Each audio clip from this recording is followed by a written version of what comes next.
Halo, sahabat yang diberkati, saya Saiman. Dalam video kali ini, saya akan menyampaikan cara mudah mengurus perkawinan gereja. Selamat mengikuti. Pasangan calon menikah yang telah menentukan hari, tanggal, dan tempat pemberkatan, hendaklah setidaknya 6 bulan sebelum pemberkatan telah 1.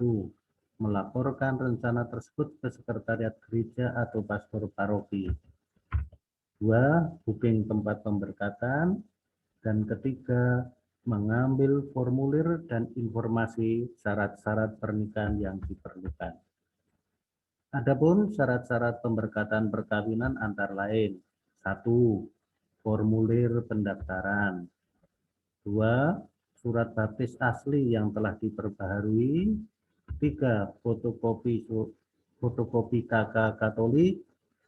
4. Sertifikat MRT atau kursus persiapan perkawinan. Kelima, foto berdampingan 4x6 sebanyak 2 lembar. Keenam, data saksi. 7. Fotokopi akte lahir. Dan kedelapan, fotokopi KTP masing-masing calon. Kita lihat satu persatu. Yang pertama, formulir pendaftaran perkawinan. Contoh formulir pendaftaran perkawinan. Formulir perkawinan diisi dengan nama lengkap, artinya nama baptis disambung dengan nama lahir untuk yang Katolik. Tempat dan tanggal lahir cukup jelas, umur saat pemberkatan cukup jelas, pekerjaan cukup jelas, alamat sekarang, alamat domisili saat ini.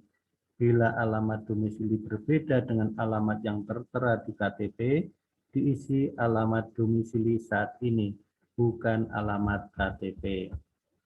Status, pilih yang sesuai: belum menikah, menikah, janda, atau duda. Telepon diisi terutama nomor HP yang aktif supaya mudah kalau dihubungi. Alamat setelah menikah cukup jelas, tinggal diisi. Agama, Katolik atau Protestan jika pernah dibaptis, atau agama yang dianut saat ini. Tempat dan tanggal baptis, paroki dan nomor buku baptis, paroki dan tanggal penguatan, tinggal disalin dari surat baptis. Ini hanya untuk yang sudah baptis Katolik.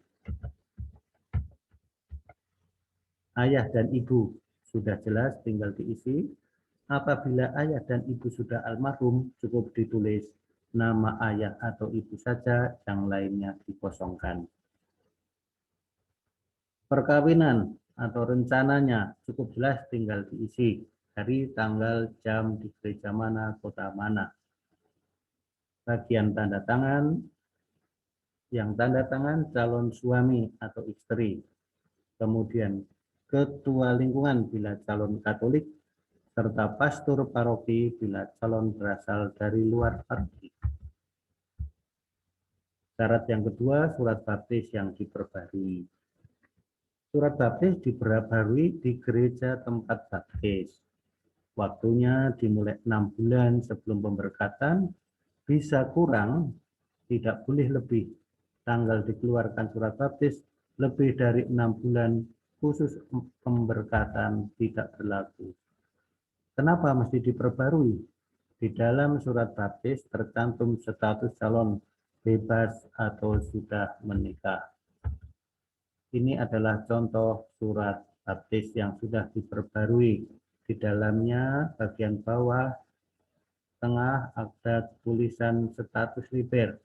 Itu menunjukkan bahwa yang bersangkutan statusnya saat ini liber. Tidak ada ikatan pernikahan dengan siapapun. Yang ketiga, syaratnya kartu keluarga Katolik atau sering disebut kartu keluarga gereja. Kartu keluarga Katolik ini diperlukan untuk menunjukkan yang bersangkutan tinggal di paroki mana, wilayah mana, dan lingkungan apa. Alamat calon menikah juga tertera di dalamnya. Ini adalah contoh kakak Katolik yang saat ini ada di gereja-gereja terutama Keuskupan Agung Jakarta. Syarat keempat, sertifikat MRT atau kursus persiapan perkawinan. Sertifikat MRT sebagai bukti bahwa calon menikah telah mengikuti program MRT. Sertifikat MRT ada yang dalam bentuk e-sertifikat, ada yang biasa. Apabila tidak ada e-sertifikat, bisa dikopi dari salah satu halaman buku MRT yang di dalamnya tertera nama peserta MRT dan fotonya. Juga ada tanda tangan Ketua SKK, Seksi Kerasulan Keluarga sebagai penyelenggara, dan pastor paroki tempat diselenggarakannya MRT.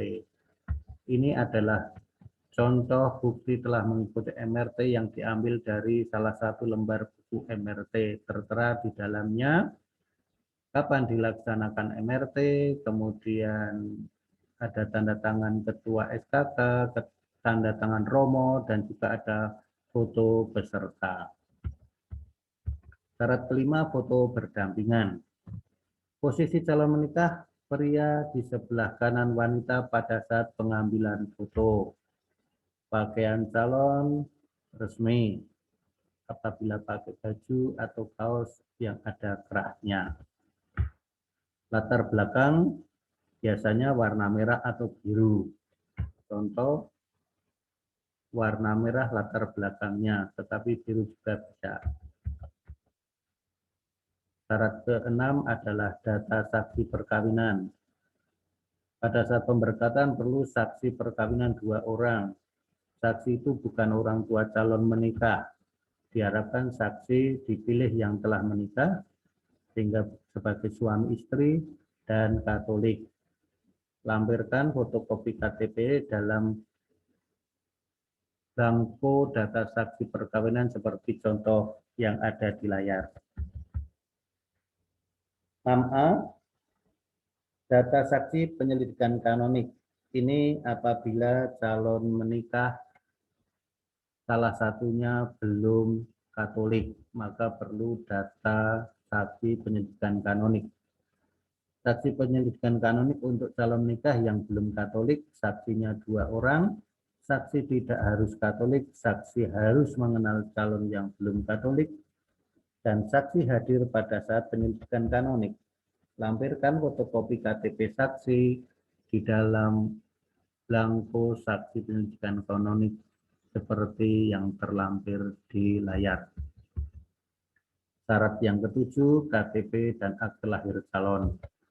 Cukup fotokopi yang diserahkan. Ini diperlukan untuk memastikan nama yang tertera di surat perkawinan gereja sama dengan dokumen resmi calon menikah. Yang kedelapan, waktu penyerahan dokumen perkawinan. Dokumen perkawinan diserahkan ke sekretariat gereja 2 bulan sebelum pemberkatan. Dokumen yang diserahkan harus sudah lengkap. Setelah dokumen lengkap diterima sekretariat, segera akan diberikan jadwal penyelidikan kanonik. Sumbangan perkawinan. Setidaknya sumbangan perkawinan meliputi sumbangan pemakaian ruang gereja beserta fasilitasnya, sumbangan dekorasi gereja, iuras tole atau stipendium untuk romo yang memberkati. Besarnya sumbangan dapat menghubungi gereja masing-masing. Tata upacara pemberkatan. Tim perkawinan akan mengundang calon menikah untuk briefing tentang dekorasi gereja, buku tata upacara, gladi bersih, pembagian PIC pemberkatan.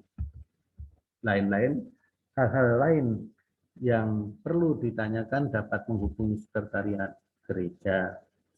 Saksikan video berikutnya tentang cara mudah memperbarui surat baptis, cara mudah mengikuti MRT atau kursus persiapan perkawinan, cara mudah mengumpulkan dokumen perkawinan, dan kalau video ini bermanfaat silahkan tekan tombol subscribe, like, dan share.